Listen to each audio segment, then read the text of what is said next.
영화병동 24시. 안녕하십니까. 7번째 시간으로 찾아뵀는데요. 학생들과 같이 볼 수 있는 단편 영화를 중점으로 소개해드리고 있습니다. 특정 영화의 특정 에피소드라고 볼 수 있는데요. 인류 멸망 보고서의 두 번째 편에 있는 김지훈 감독님의 천상의 피조물로 찾아뵙습니다.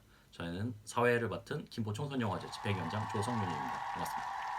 예, 함께하고 있는 인천학생교육원 교사 김주환입니다. 안녕하세요. 예. 이제 게스트라고 소개 안 하려고요. 네, 그게 더 좋습니다. 예. 뭐 이제 뿌리를 내리셨군요. 네, 이제 아까 전에 네. 소고기를 얻어먹어서 오, 이제 그렇군요. 돌이킬 수 없는 예. 이렇게 루비콘강을 건넜다. 루비콘강을 건넜네요. 그래서 열심히 하도록 하겠습니다. 네, 많이 부족하지만. 네. 이제 속이름이 피와 살이 되도록 저희가 굉장히 바라겠습니다. 맛있었습니다. 네. 이번 영화는 특히 김중광 선생님께서 개인적으로 특별한 감정을 가지고 있는 영화라서 많이 추천하셨죠. 네. 특별히 지금까지 앞에 이제 저희가 소개해드렸던 영화들이 다 이제 우리 프로듀서 김선아 선생님과 네. 이제 성윤 쌤이 거의 선아 쌤 픽이었죠. 네, 그렇습니다. 드디어 처음으로 제가 네. 추천한 영화가 이렇게 픽이 되어 소개해드리니까 제가 괜히 더 보람되고 뿌듯하네요. 네. 그리고 정말 재밌게 본 영화였어서 이 영화가 정말 많은 이야기를 내포하고 있고 많은 사람들한테 화제가 된 그런 명작이죠. 사람들이 하지만은 옴니버스식이다 보니까 이 한 편을 다 봐야 되나라는 부담감 때문에 이 부분을 안 보는데 예전에 보면은 그 EBS에서도 그 인류 멸망 보고서 전체를 상영한 게 아니라 천상의 피조물이라고만 해서 딱 그 에피소드만 상영한 적도 있다고 하더라고요. 그런 거예요? 사람들 상에서 이제 김지훈 감독님의 이 에피소드만 특정적으로 좋아하시다 보니까 나머지 1번과 3번 에피소드는 많이 좀 묻히는 감이 있습니다. 1번, 3번도 재미있습니다. 참고로. 자, 이야기를 해볼까요? 뭐 또 줄거리는 일단 제가 한번 부탁드리겠습니다. 일단 이 이야기 저 정말 너무 재밌게 봤는데요. 영화가 미래가 배경이에요. 그래서 요즘 특히 많이 얘기가 되어지고 있는 AI, 뭐 로봇 미래 교육이다 해서 저희도 뭐 많이 이렇게 얘기를 다루고 저도 그 교육을 했었던 사람인데 AI에 대한 얘기입니다. 근데 이 AI가 이제 절에 있는 스님들이 수행하는 그 절에 있는 로봇인데 원래는 이제 안내용 로봇으로 들어왔던 이 로봇이 오작동을 일으켜서 갑자기 깊은 깨달음을 얻고 약간 그 부처의 해탈의 경지에 이르는 이런 상황이 벌어진 거예요. 그러니까 스님들이 너무 놀라워서 이 회사 이름이 UR 인터내셔널이라는 그 회사에 참고로 로봇 기종은 RU4라는 로봇입니다. RU4가 뭔가 좀 이상하다, 특이하다. 와서 한번 체크 좀 해주시라 해서 이제 배우 김강우님께서 그 로봇을 이제 체크하는 기사로 이렇게 가서 그 로봇을 봤는데 일단 로봇을 이것저것 기계적 체크를 해보니까 모두 정상이에요. 정상인데 얘가 이렇게 던지는 말 한마디가 안내 로봇의 말이 아니라 다리 블로우가 그래서 이걸 보고 이제 김강우님도 약간 멘붕에 빠지고 그러다가 사실 이 기종은 이제 폐기되어야 할 기종이다. 그래서 이건 내가 판단할 게 아니라 우리 본사에 해서 아마 이제 해체반이 올 것이고 어쩔 수 없지만 해체하고 폐기해야 한다. 뭐 이런 말을 하고 갑니다. 그래서 이제 또 김강우도 근데 내적 고민이 있는 거예요. 왜냐하면 스님들이 이미 굉장히 거의 스승처럼 모시는 로봇이 이미 되어버렸고 구루가 됐군요. 그래서 이 로봇이 뭐 과연 유해한가 인간에게 막 이런 고민을 갖게 됐는데 이제 그 다음 날 드디어 옵니다. 그 회사의 해체반과 그리고 심지어 회장님까지 등장해서 거기서 엄청난 대화들을 나눕니다. 그래서 그 대화의 내용은 제가 좀 이따 또 이렇게 대사로 소개를 해드리도록 하고 어쨌거나 이 로봇은 이 인간들이 나 때문에 또 이렇게 고통을 받고 집착을 하고 싸움을 내고 이것을 멈추기 위해 이제 나는 사라지겠다 이런 말을 하고 자기 스스로 해체반이 자기를 해체하기 전에 자기 스스로 모든 회로와 전력과 이것을 이렇게 끊어버리고 열반으로 들어가고 열반의 경지에 입적하셨죠. 입적하셨군요. 그래서 입적하시면서 생신불이 그 나머지 이제 그 스님들이 정말 그 안타까워하시는 표정으로 막 눈물 흘리시면서 입적한 그 안류포 인명 스님에게 이렇게 절을 하고 이런 식으로 에피소드는 마무리가 됩니다. 마지막에 기가 막힌 반전도 있는데 말씀을 드릴까요, 말까요? 다 얘기해 주세요. 얘기. 기대감 높일 것 같습니다. 우리는 다 얘기하는 방송이죠, 그렇죠? 그렇습니다. 마지막에 어떤 반전이 있냐면 이 김강우 로봇 기사였던 김강우가 사실은 로봇이었어요. 그래서 영화에 나오는 임명스님은 이제 좀 구호 로봇이라 전형적인 우리가 영화에서 많이 봤던 뭐 터미네이터라든가 예전 아이로봇, 스필버그 AI라는 영화, 그다음 아이로봇 이런 형태를 띠고 있는 그냥 잉잉치켓 약간 요 느낌이라면 그 김강우님은 그냥 사람하고 똑같아요. T800이군요. 그렇죠. 거의 뭐 T1000 느낌, 거의 액체 인간 느낌. 그래서 T800 얘기 잘 이렇게 하셨는데 그 터미네이터 장면에 좀 오마주한 것 같아요. 마지막에 요 팔을 가위로 잘라서 거기서 이렇게 칩을 하나 꺼내는 그 장면으로서 사실은 김강우도 로봇이었다. 요거를 알려주면서 끝나는. 터미네이터 2에서도 스카이넷은 사실은 예전에 어떤 T800에 수거한 칩에서부터 발생했다라는 그 내용이 좀 중첩이 되네요. 또 과거와 미래 이렇게 막 물리는 또 다른 내용으로 잠시 샜네요.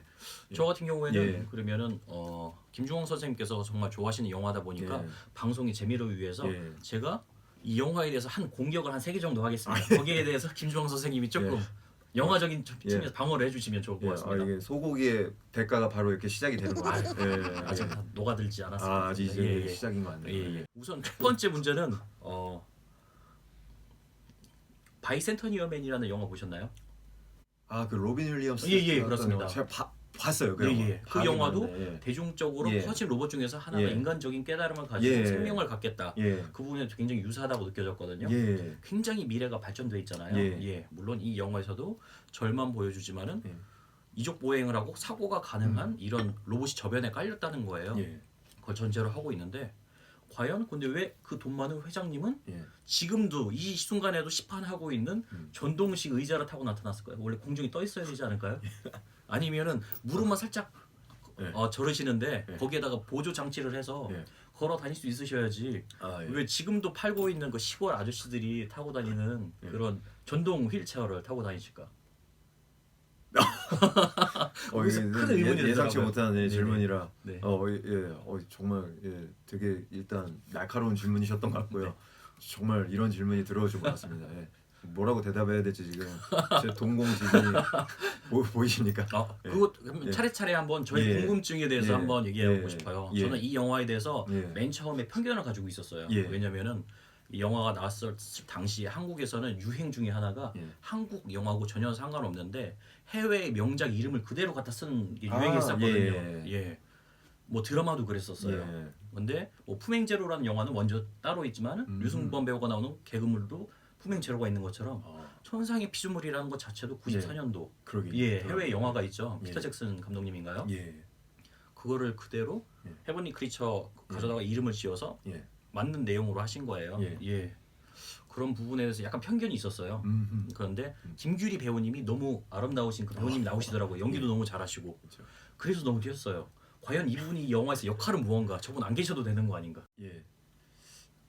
또 동공지진. 그분이 꼭 필요했나? 라는 생각이 들더라고요. 일단 그래도 이게 앞에 질문보다는 제 입장에서 그래서 너무 훅 들어오셔서 제가 많이 당황스럽긴 한데 일단 김규리 배우님이 그 당시 김민선 개명을 하시기 전이었고 김민선 배우로 했는데 저도 다시 보니까 너무 풋풋하고 젊은 시절에 김규리 배우님을 보니까 아름다우시더라고요. 작년에서 파티에서 우연히 봤는데 여전히 그대로 방부제 미모로 아름다우시더라고요. 저번 회차에서부터 항상 느꼈지만 여배우 얘기가 나올 때마다 반짝반짝하죠. 눈빛과 살아나시네요. 우리가 이 모든 걸 하는 이유 중에 하나죠.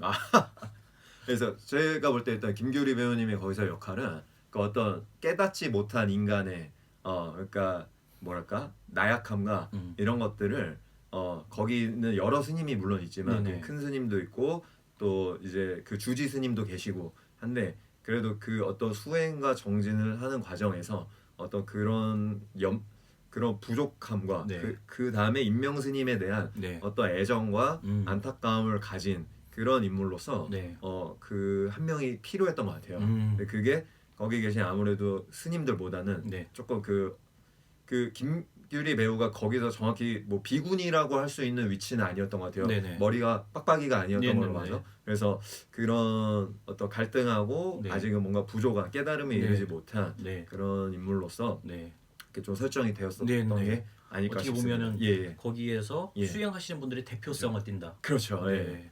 대표성을 정확한 네. 표현이셨던 것 같아요. 그래서 제가 그 이제 김규리 배우가 네. 그 중간에 이제 밤에 제가 네. 아까 줄거리 때 건너뛰었는데 네. 첫 번째 그 김강우가 체크하고 간 그날 밤에 네. 이제 모두가 불안에 떨는 스님들이 네. 정말 우리 임명스님 해체되는 거 아니야? 하는 불안에 떨던 그 밤에 네. 김규리 배우가 네. 임명스님을 찾아가죠. 찾아가서 이제 그 자기가 지금 고통 겪고 있는 네. 이 아픔에 대해 막 얘기를 합니다.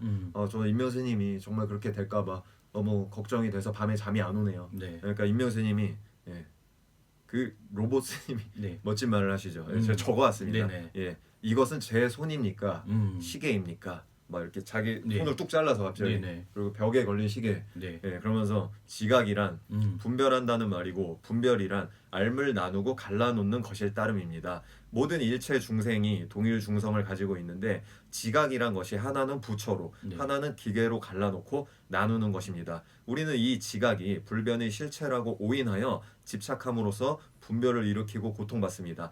지각은 공이고 지각되어지는 현상도 공입니다. 나 또한 지각되어질 공의 현상이니까 공의 마음으로 보아주십시오.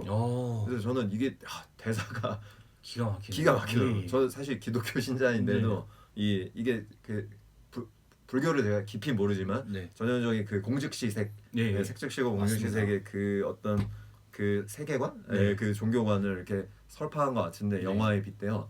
그러면서 그 김규리 배우님의 눈이 번쩍하면서 이런 근데 그 얘기를 해주고 또 더 재미있는 장면은 그 김규리 배우를 다시 보내고 이제 이 임명스님 RU4 로봇이 혼자 고뇌하는 장면이에요. 그래서 혼자 그 3000배 그 로봇이 3000배를 하면서 나는 어디서 왔으며 어디로 가고 있습니까? 나는 무엇입니까? 그걸 계속 반복하면서 그 고뇌의 밤을 딱 보내시더라고요. 기가 막히지 않습니까? 무릎 관절에 있는 스태핑 모터가 3000배를 견디는데 의자를 타고 오셨네요. 배터리가 굉장하죠. 저기 있겠네요. 네. 자, 아무튼 그리고 그 목소리 임명스님의 목소리가 아시다시피 또 멋진 배우죠. 박해일 배우께서 그 임명 목소리를 하셨다 그러더라고요. 박해일님의 약간 건조한 듯한 목소리가 너무 잘 어울리는 것 같더라고요. 정말 로봇 같았어요. 그래서 이 영화가 좀 전 영화다 보니까 거기에서 우리가 또 반가운 얼굴들을 또 새로 발견하게 되는 맞습니다. 전혀 뜻밖의 장소에서 이분들을 다시 볼 줄이야. 맞습니다. 거기에서 사장님 수행비서 역으로 나오신 분 김성형 배우. 거기서도 여전하게 색깔 있는 그런 연기를 해주셔서 스카이캐슬의 스행님. 스행님 그렇습니다. 이전에 비서가 이미 있었더라고요. 네, 그렇습니다. 이 비서에서 아마 스행님이 나오지 않았을까. 비슷한 이미지였습니다. 그리고 또 한 분이 눈에 띄는 분이 거기 해체반 수거반이라고 할 수 있죠. 최귀하 배우님. 최귀하 배우님이 거기서 그 강건한 턱은 여전하시더라고요. 그렇죠. 요새 많이 나오시죠. 그렇습니다. 특히 이제 뭐 부산행에서 즐겨보고 있습니다. 워낙 또 정말 진짜 저분은 진짜 노숙자 아니냐. 맞습니다. 리얼 노숙인으로 이렇게 또 논란이 되었던. 그 배우분이 또 나오시더라고요. 이번에도 즐거움 중에 하나고요. 또 김지훈 감독님이 뭐 스타일리스트라고 할까요? 그런 거 유명하다 보니까 영상이 굉장히 세련되고 마치 엄청난 예산이 들어간 헐리우드 영화를 보는 것 같아요. 헐리우드 느낌 나죠.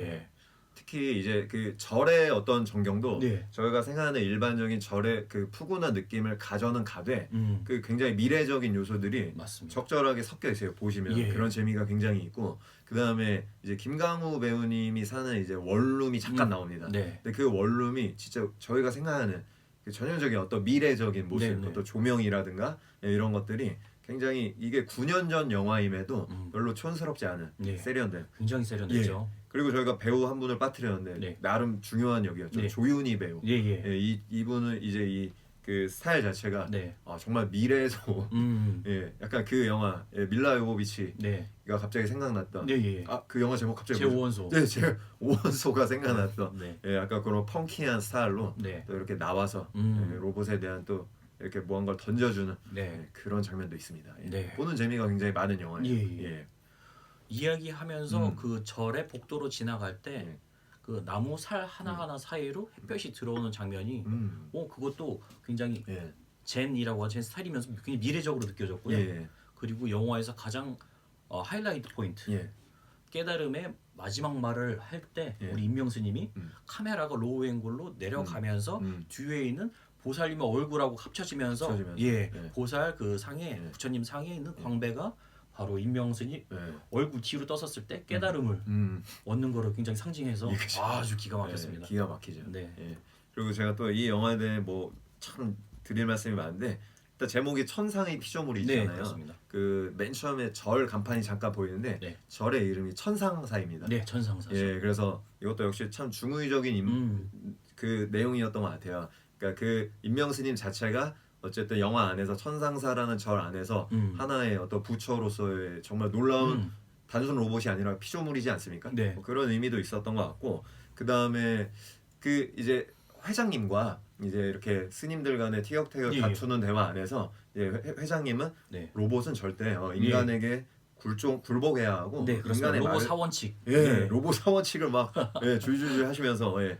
그래서 그 천상이라는 게 어떻게 보면 하늘 위라는 저는 그런 느낌도 좀 봤어요. 그래서 그것을 인간으로 빗댄 것은 아닐까. 그래서 인간이 만들어낸 어쨌든 네. 피조물 네. 뭐 이런 의미도 혹시 이 영화에서 제목이 내포한 건 아니었던가. 네. 예, 약간 이런 생각을 했습니다. 네. 그리고 저 개인적으로 정말 이 영화가 가장 매력적이었던 어떤 저에게 킬링 포인트는 그 여러 영화들이 이미 AI나 뭐 터미네이터, 로봇 네. 이런 것들을 다룬 영화들이 굉장히 많지 않습니까? 근데 이제 비슷한 전제는 로봇은 욕구가 없고 네. 생각을 하지 않고 어떤 예. 명령대로만 수행한다라는 네네.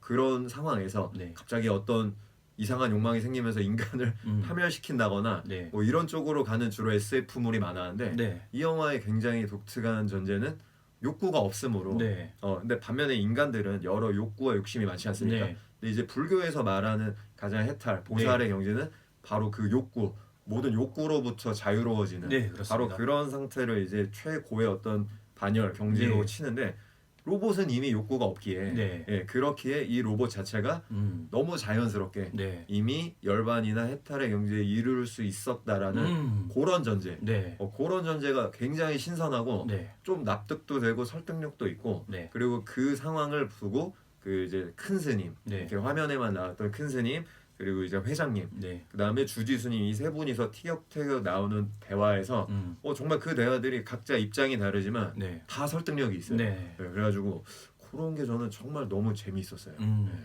여기서 포인트. 예. 다시 공격이 들어가 보자면은 예. 우리 전제가 있어야 된다는 거예요. 예. 예. 행복의 메커니즘이라는 예. 거는 예. 행복하기 위하면 불만족이 있어야 돼요. 예.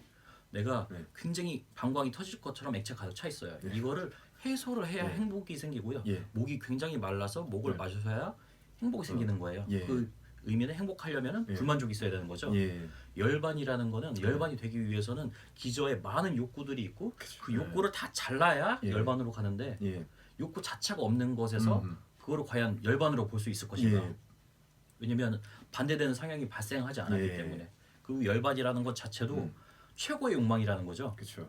이 스님들은 예. 욕망이 없는 게 아니에요. 누구보다 아주 강렬한 욕망인 열반이 있기 예. 때문에 나머지 예. 작은 욕망들을 잘라 버릴 수 있다는 겁니다.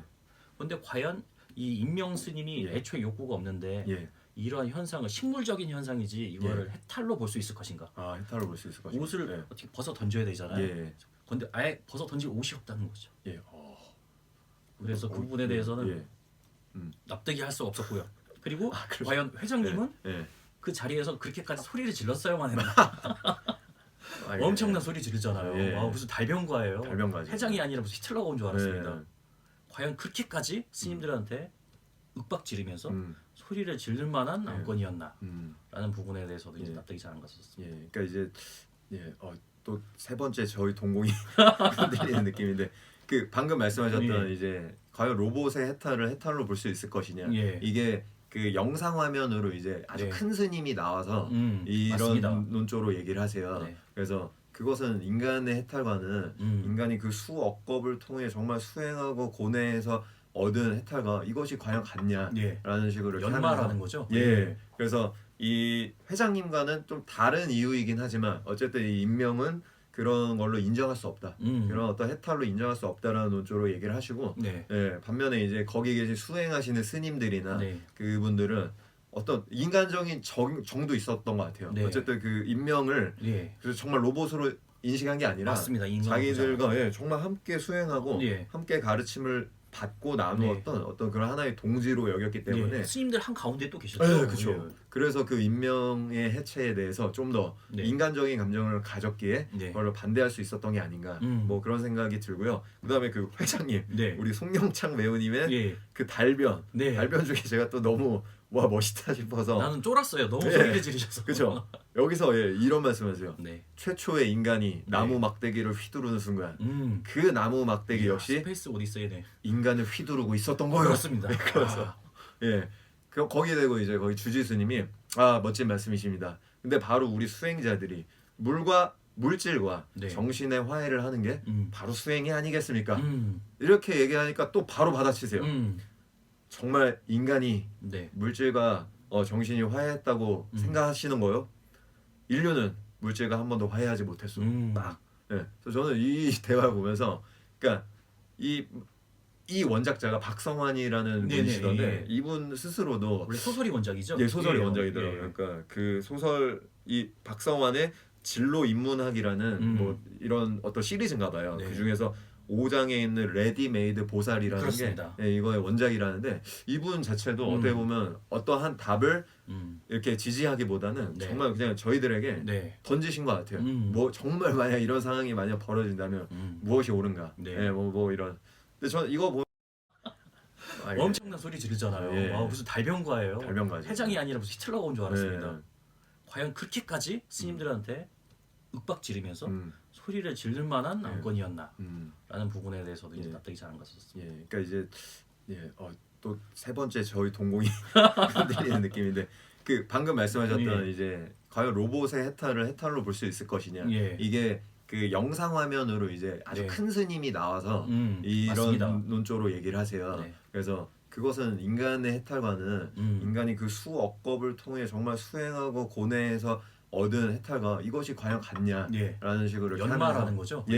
그래서 이 회장님과는 좀 다른 이유이긴 하지만 어쨌든 이 인명은 그런 걸로 인정할 수 없다. 그런 어떤 해탈로 인정할 수 없다라는 논조로 얘기를 하시고 반면에 이제 거기 계신 수행하시는 스님들이나 그분들은 어떤 인간적인 정도 있었던 것 같아요. 어쨌든 그 인명을 그래서 정말 로봇으로 인식한 게 아니라 맞습니다. 자기들과 정말 함께 수행하고 함께 가르침을 받고 나누었던 어떤 그런 하나의 동지로 여겼기 때문에 스님들 한 가운데 또 계셨죠. 그렇죠. 그래서 그 인명의 해체에 대해서 좀 더 인간적인 감정을 가졌기에 그걸로 반대할 수 있었던 게 아닌가 뭐 그런 생각이 들고요. 그다음에 그 회장님 우리 송영창 배우님의 그 달변 중에 제가 또 너무 와 멋있다 싶어서 나는 쫄았어요. 너무 소리를 지르셔서. 그렇죠. 여기서 이런 말씀하세요.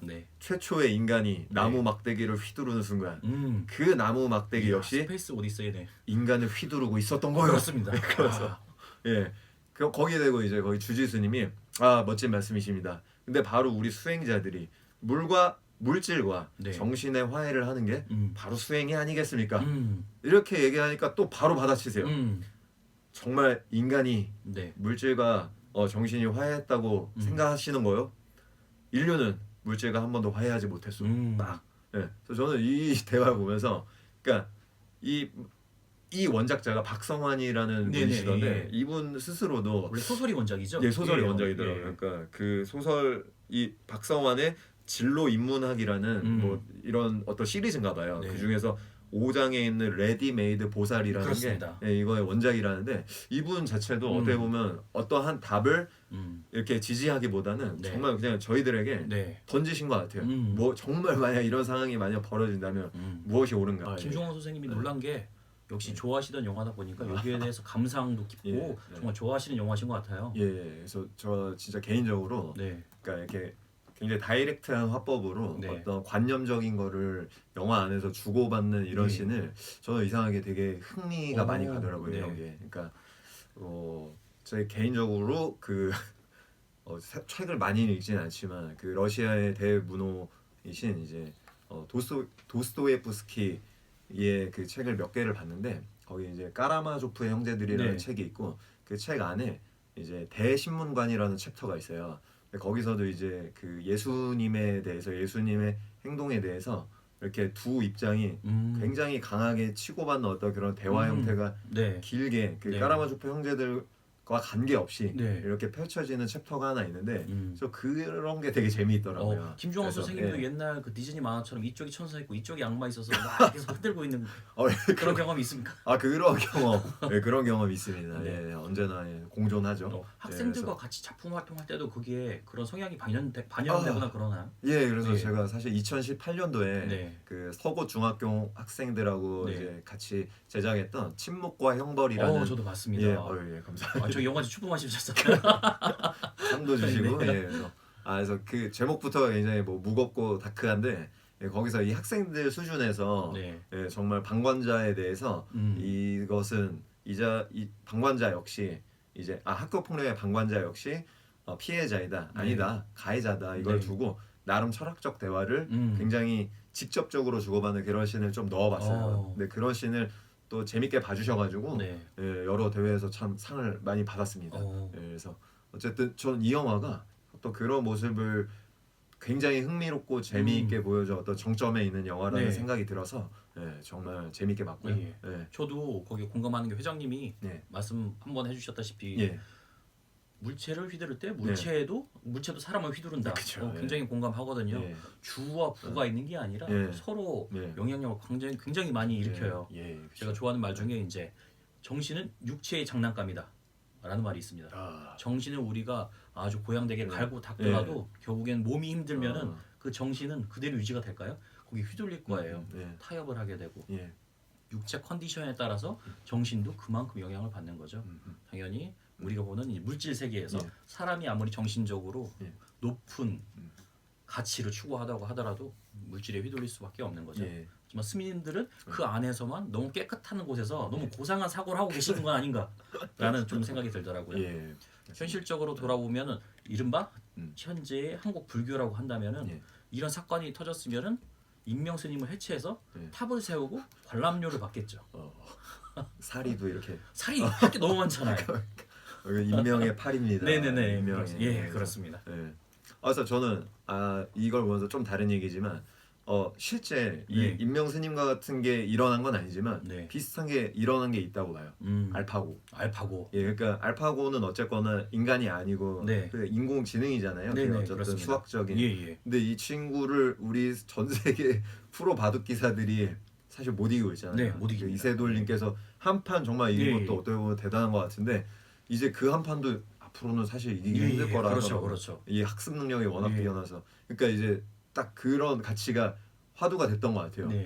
얘를 과연 어떤 인격으로서 뭐랄까 뛰어난 바둑 기사로 이 알파고를 과연 봐야 하는가? 이게 이런 문제가 실제 현실에서 벌어지지 않았습니까? 그래서 뭐 답을 저희가 내릴 수는 없지만 꼭 미래는 다가온다. 그렇죠. 이런 일도 얼마든지 있을 수 있지 않을까라는 생각도 해봤고 여기에서 다시 의문이 드는 게 인명 스님이 인간의 형태고 인간의 말을 하기 때문에 그런 거지. 사실 그 형태는 중요하지 않잖아요. AI 그렇죠. 로봇은 사각 박스에 담겨 있던 거 아니면 강아지 형태의 로봇이 그런 깨달음을 줬었을 때 과연 거기 있는 스님들이 납득을 했을까요? 형태에 휘둘릴 수밖에 없다는 거죠, 사람도. 그 인명 스님이 그러고 보면 그 마스크도 뭔가 보살 느낌이 났어요. 약간 그 성스럽고. 예전에 그 자동차 충격 테스트 할 때 나오는 그 더미 인형 있잖아요. 더미 인형하고 굉장히 닮았고 제작비 자체도 그 제작비가 많이 드니까 그 더미 인형을 기초로 만들어졌다는 그런 얘기가 있는 것 같습니다. 그러네요. 역시 우리 조성련 선생님도 상상하시는 게 남다르신 것 같아요. 그래서 제가 가끔 동공지진이 많이 일어나긴 하지만 역시 그 관점에서 한번 이 영화를 봤었을 때 인간의 형태가 아니었었을 때 이렇게 공감을 했을까? 그게 정말 와닿더라고요. 그러네요. 갑자기 영화 막 꼬리에 루시도 갑자기 생각이 나요. 루시 맨 마지막 씬이 갑자기 생각나요. 그렇죠. 아무 공간에도 없는 유비쿼터스 형태가 신처럼 돼버렸죠. 그렇죠. 그러면서 나는 I am in everywhere 이러면서 영화가 끝나요. 그렇죠. 갑자기 그게 생각이 나네. 대단한 영화였어요. 대단한 영화입니다. 이렇게 생각하고 논란이 될 거리를 다 던져주는 게 우리가 오락 영화가 참 좋긴 하지만은 보고 나서 우리가 뭘 받는지 기억을 못 하잖아요. 급식 같은 거죠. 그렇죠. 1년 내내 먹었는데 어느 날 뭘 먹었는지 기억이 안 나죠. 예. 뭘 먹었는지 기억 안 나지만 네. 우리의 뼈와 살이 되어 있고 우리가 조금 성장해 있는데 분명히 네. 도움을 준 것들이니까. 예. 그런 면에서 뭐 오락영화는 좋긴 하지만 이렇게 예. 언제 먹었는지 확실하게 기억이 나고 그래서 그 맛이 입에 감돌고 생각나는 이런 영화가 정말 좋은 것 같습니다. 네, 맞습니다. 이 영화는 대사가 좀 어려워서 학생들하고 같이 보면 좀 논란이 있을 것 같아요. 선생님이 진짜 뭐라는 거예요라고 하면 선생님이 어떻게 얘기해 줄 수 있을까요? 그러니까 저는 일단 저도 이거를 그냥 쓱 들으면 오 뭐지 이래서 받아 적어 보니까 좀 더 이해는 되더라고요. 그래서 아이들에게 그러니까 일단 그 불교의 세계관 이거를 아주 간단하게 학생들에게 그리고 흥미롭게 전달할 때 그 인명 스님의 대사가 굉장히 좋을 것 같고 그 다음에 두 번째로는 방금 저희가 얘기했던 이제 AI, AI가 어쨌든 지금은 종교적 철학적인 면에서 이 영화는 다루었다면 어쨌거나 인간을 능가하는 어떤 그런 것들이 분명히 점점 나올 것이다. 이런 그렇죠. 거에 대해서 우리가 어떻게 받아들여야 하고 어떻게 해야 할까? 그리고 과연 정말 AI는 인류의 위협이 될까 적이 될까 이런 것들에 대해 좀 학생들과 자유롭게 토론을 하고 풀어내기에 최적의 영화가 아닌가. 좀 그런 생각이 있습니다. 종교적으로도 그런 것 같아요. 불교의 세계관 절 안에서 스님들 사이에서 이야기를 해서 그렇지 과연 인명 스님이 그 기독교인의 눈에 띄었을 때 전도 대상이 될까 안 될까? 이몽에서 깨어나라. 답은 하나님 안에 있다. 라고 접근할 가능성이 되게 많잖아요. 정말 저는 상상조차 하지 않아 이런 생각을 수업 시간에 이 불교 얘기라고 하면은 요즘 같은 경우가 민감하다 보니까 그 기독교 세계관이 너무 세서 혹시라도 이제 어머님들 항의 전화 우리 아이는 하나님을 믿고 있는데 불교 영화를 틀어주잖아요. 그런 것도 좀 예상될까요? 그런 거는 이제 교사의 재량으로 이제 학생들에게 충분히 잘 그러니까 내가 너희를 뭐 불교로 설파하려는 것도 아니고 기독교로 개종하려는 것도 아니고 너희들에게 이제 이런 철학과 세계관과 이런 이미 종교관이 이렇게 있다라는 거를 이렇게 한다면 충분히 아이들이나 학부모님도 긍정적으로 바라봐 주시지 않을까. 그래서 그렇게 생각이 되네요. AI 영화를 보니까 서양의 세계관하고 동양 세계관하고 이렇게 극명히 다르다고 생각하는 게 서양은 이제 약간 침략의 역사였잖아요. 그러다 보니까 외계인은 반드시 우리를 침공할 거라는 걸 전제로 영화를 찍어요. 그런데 동양에서는 꼭 그렇진 않죠. 굳이 싸울 건 없으니까. 그런데 여기서도 이제 로봇을 개발이 되면 로봇이 언젠가 반란을 일으켜서 우리를 공격할 것이다라는 걸 전제로 영화가 상상력이 풀어지고 여기에서는 과연 로봇이 인간을 뛰어넘을 것인가 인간을 뭐 이끌 수도 있을 것인가 그런 거에서도 나오니까 아주 흥미로운 주제였던 것 같아요. 맞습니다. 그 방금 말씀하신 게 어떻게 보면은 전형적인 기독교적 세계관과 그 이제 동양적인 세계관의 좀 차이인 것도 같은 게 그 기독교 세계관은 기본적으로 성악설이잖아요. 그러니까 인간은 죄인이고 타락한 존재고 그래서 그 로봇이나 이런 것들 역시 처음에 도화지 같은 존재였지만 선한 것보다 악한 욕구에 먼저 그러니까 악한 것에 먼저 휘둘려서 이렇게 스스로도 위협하고 인간도 위협하고 근데 그 가운데 꼭 메시아적인 어떤 구세주적인 존재가 딱 등장하지 않습니까? 영화 안에. 그래서 그런 것들이 굉장히 기독교적이라면 이 영화는 말씀하신 것처럼 불교적인 것을 아주 세련되게 담아내고 그다음에 기독교적인 가치와의 충돌도 또 대화를 통해 이렇게 펼쳐 보인 굉장히 독특하고 재미난 영화였다. 저 이렇게 감히 평가하고 싶습니다. 별 5개 드리고 싶네요. 좋은 영화였습니다. 지금 아쉽지만 왓챠라던가 넷플릭스에는 공개되어 있진 않죠? 그런가요? 저는 그 집에서 U+ TV 보는데 U+에서 무료예요. VOD로 보실 수 있고요. 무료입니다. 혹시라도 이제 다 같이 볼 때는 뭐 네이버에서는 1,000원에 인류멸망 보고서를 이제 공개할 수 있으니까요. 그걸로 보셔도 좋고요. 거기에서는 바로 전 방송이었죠. 그 봉준호 감독님 얘기 나왔는데요. 봉준호 감독님이 또 그 첫 번째 에피소드에서 멋진 인생에 본인 스스로가 그런 자가당착에 빠지는 100분 토론이 아니라 90분 토론 패널로 나오십니다. 그래서 이 그러니까 인류멸망 보고서 전체 마지막으로 배우 라인업을 대충 말씀드리자면 지금은 도저히 한 영화에 모을 수 없는 엄청난 분들이 일단 멋진 신세계가 갑인데요. 고준희, 류승범 이 두 배우가 주연이고요. 그다음 조연의 정우, 김무열 그다음에 카메오가 윤재문, 마동석, 최덕문 그다음에 봉준호 감독님까지 출연한 올스타네요. 어마어마한 영화고요. 환상의 피조물 저희가 말씀드렸다시피 뭐 박해일, 김규리, 김강우, 조윤희, 최기화, 김서영, 뭐 송영찬 이런 분이 나왔고 뒤에 해피 버스데이라는 마지막 에피소드에도 무려 진지위 빵꾸똥꾸 진지 그 빵꾸똥꾸 쪽 시절을 다시 한번 보실 수 있고요. 그다음에 송새벽, 이영은, 류승수 그리고 무려 배두나님까지 어마어마한 라인업의 영화니까 보는 재미가 있으실 겁니다. 하지만 흥행에서는 아쉽게. 그래서 여러분이 많이 사랑해야 될 뭐 이유가 있는 그런 영화인 것 같습니다. 두고두고 해자되어야 하고요. 그리고 다양한 상영 기회가 좀 많이 있을 것 같습니다. 이 영화는 앞으로도. 자, 또 급작스럽게 마무리할까요? 그러게요. 인류 멸망 보고서의 천상의 피조물이었습니다. 감사합니다. 감사합니다. 구독, 좋아요